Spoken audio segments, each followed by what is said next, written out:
বড় খবর কিছুক্ষণ আগেই টিভি9 বাংলা সেটা ব্রেক করেছে।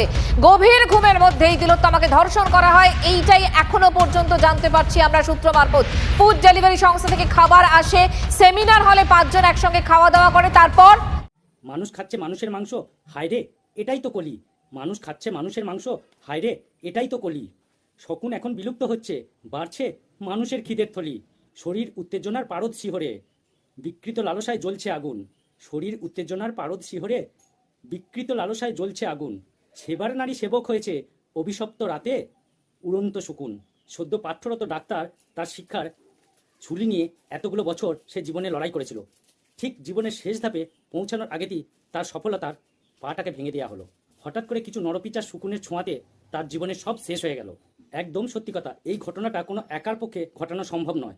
সত্যি একটা নারী যে কিনা একটা শিক্ষা নিতে গিয়ে আগামী দিনে সেই মানুষের সেবক হিসেবে কাজ করবে, তাকেই কিনা ধর্ষণ হয়ে খুন হতে হলো। আজব আমাদের কলকাতা। এই নিরীহ মেয়েটার উপর অমানবিক নির্যাতন চালানো হলো কিনা শরীরের একটু উত্তেজনা মেটানোর জন্য। আচ্ছা, একটা কথা বলুন তো, অনেকেই নাকি শুভরাত্রি বলে, সত্যি কি রাত্রি শুভ হয়? তাহলে কেন স্বপ্নের বালিশ অনেককে ডুগরে ডুগরে কাঁদায়? রক্ষাকারী জীবন যখন ভক্ষকদের হাতে, তাহলে এই সমাজের নিরাপত্তা কোথায়? রক্ষক যখন ভক্ষক সাজে, অসহায় হয় নিরাপত্তা। রক্ষক যখন ভক্ষক সাজে, অসহায় হয় নিরাপত্তা। হায়নার শিকারে হারিয়ে যাচ্ছে নারীর কর্মক্ষেত্রে স্বাধীনতা। মনে আছে নির্ভয়া কাণ্ড? টাকার গতিতে বিচারটা কচ্ছপের গতি নিয়েছিল, অবশেষে যাই হোক বিচার শেষে পেল। তেমনি আমরা আমাদের স্বপ্নদ্বীপের কথা মনে আছে? সেম, আজও কোনো বিচার পেল না। ধনঞ্জয়ের কথা আপনাদের মনে আছে? শুধুমাত্র টাকার অভাবে বিনা দোষে তাকে ফাঁসি দেওয়া হয়েছিল। অবশ্য দোষ কি বিনা দোষ সেটা আপনারা কমেন্টে জানাবেন। আর এই সমাজের বিচার ব্যবস্থা চোখ থাকতেও অন্ধের ভূমিকা পালন করে। শিক্ষা আজ পায়ে ধরে জীবন ভিক্ষার কাছে, শিক্ষা আজ পায়ে ধরে জীবন ভিক্ষার কাছে। আর ক্ষমতা যদি থাকে তোমার, গোটা দেশটাই তোমার হাতে। এই সব খুনি ধর্ষণকারীদের দেখলে একটা কথাই বলতে ইচ্ছে করে, কুকুরের বাচ্চা যদি কুকুর হয়, শুয়োরের বাচ্চা হয় শুয়োর, তবে কেন বলতে পারো মানুষের বাচ্চা মানুষ কেন হয় না? আর একটা কথা খুব মনে পড়ছে, নিখোঁজ আমাদের সেই বুদ্ধি বেচিগুলো, যারা স্বার্থের লোভে কাকের ঘরে ঘুঘুর বাসা বেঁধেছিল। হয়তো হতে পারে বুদ্ধি বেচার পারিশ্রমিকটা ঠিকমতো পাচ্ছে না, তাই আজ প্রতিবাদের ভাষা লুপ্ত হয়ে গেছে। তোমরা যাদের বুদ্ধিজীবী বলো তারা কি সেটা আশা করে? তোমরা যাদের বুদ্ধিজীবী বলো তারা কি সেটা আশা করে?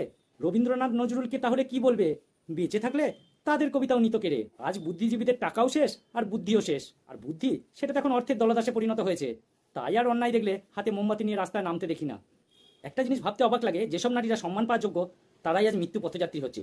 তাই চাই এর প্রতিবাদ হোক, উপযুক্ত শাস্তি চাই এবং বিচার হোক। আমি আপনি সবাই চাই যে দোষী যেন শাস্তি পায় এবং সঠিক যেন বিচার হয়, যাতে করে আগামী দিনে সমাজে এরকম ধর্ষণ না হতে পারে, এরকম খুন না হতে পারে, কোনো মায়ের কোল খালি না হতে পারে।